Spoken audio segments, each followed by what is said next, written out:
today's coffee morning session, and I have 3 things to show you, and I try to keep to 10 minutes. First one is this one here, and we have here a book which is deposited from St. John's College, and it's a very humble book. You can see there, it's not supposed to survive till today. It was supposed to be, it's a book called one of the wooden fish opera book of singing, rapping in South China and Cantonese speaking areas. It's kind of low class, kind of popular literature, and people print out and sing and then throw it out. But it survived here in Oxford, and according to these notes from the 1953 about what it is and conservation, it mentions it was donated by William Laud. William Laud's last donation, I think it was probably 1641, 42, so it's before or around that, 1644, 42 is the latest date. So this is the oldest surviving copy of the wooden fish opera, the Cantonese opera, in the world. And there isn't another one, and the next most oldest one is in, I think it's in BNF in Paris from about 70, 80 years later.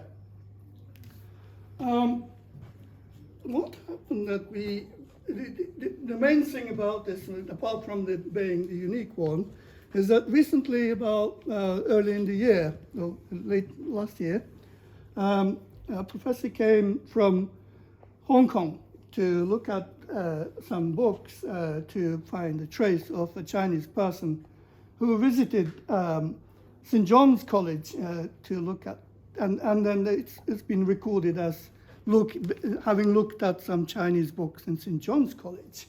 And in particular, it mentions this particular 40-volume Imperial dictionary, Chinese dictionary. This is probably the biggest dictionary compiled before its time. And she is looking for traces of any written traces of this Chinese visitor, because he was also quite well known in other areas. He's called Wang Atong, and he helped Joseph Banks and some people to name the plants. So while she's looking at the traces, she's looking every page of the 40-volume dictionary, which probably what we know the last time it was looked at by somebody is by Wang Atong in 1775.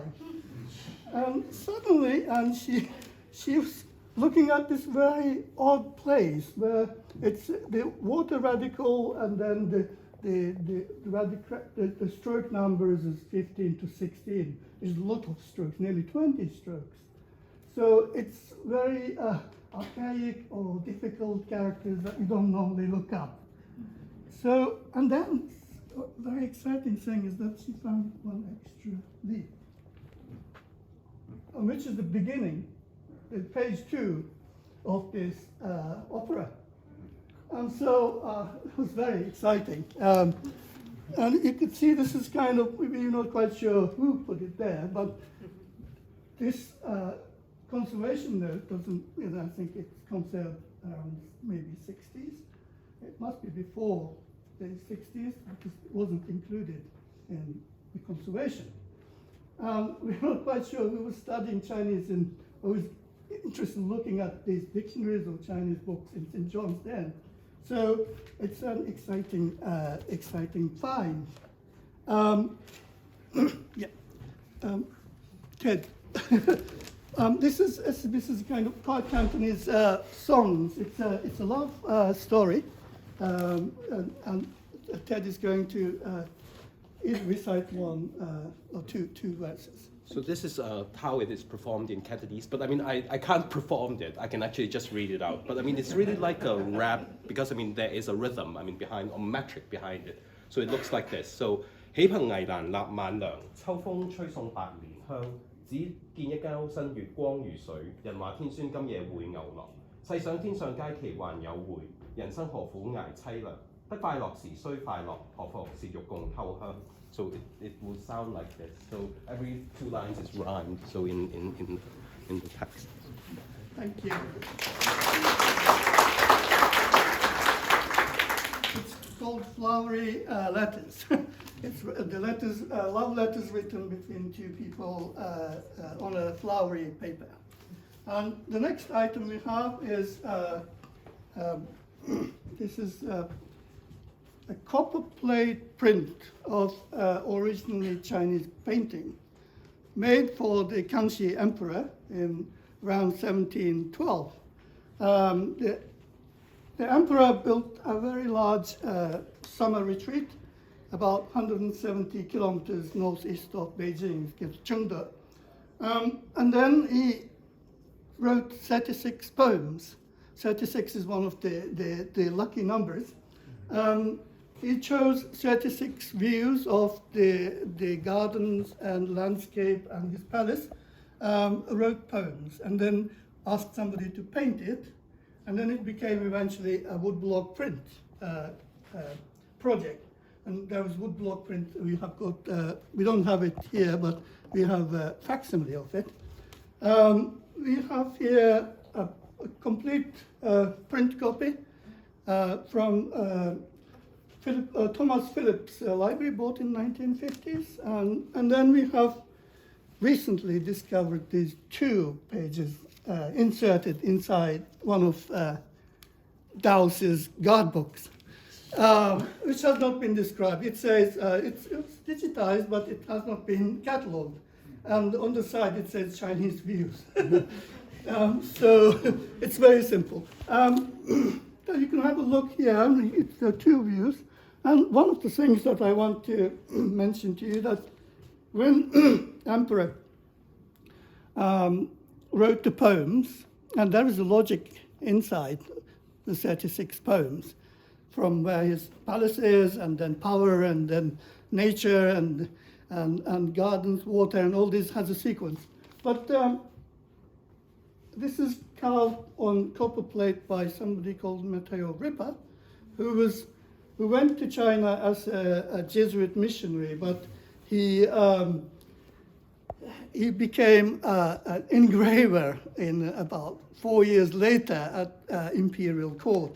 And he wasn't experienced in this, but he seems to have done a very good job and impressed the emperor. So he reported that he made 70 copies in China in 1714 and gave it to the imperial authority, but only 1 survives in China, in Inner Mongolia, in some district library. But we have 1 copy, full copy here, and then Rippa has also presented a copy to Princess Caroline, and that's now in the Royal Collections Trust in Windsor. So interesting story that we've just discovered this and link it up with this one, and it's the same scene. And on this side we have a new acquisition of a Chinese text in 6 volumes. 5 volumes. Yeah, 5 volumes in. It's a book of Manchu customs and habits. One of the thinnest one is about wedding. So you don't have complications with wedding, but yes. I just want to read one bit out about this wedding. And it says on the day, this is engagement day. It's called xiacha. It's kind of, you drink tea instead of alcohol. So on the day, on the engagement day, the groom's family, according to their condition, they will prepare presents, including animals and fabric and jewelry and so on. And one of the things that it says, you can do whatever you like, but it has to be in even numbers, because you can't have an odd number, and it means that you're not joining together. So that's one of the things. And then the last bit says, the country has rules that you shouldn't bankrupt yourself, or you have to give the presents based on your own wealth. Don't overspend. Yeah. Okay. Have a look, and I think I've finished. Am I on time? Thank you.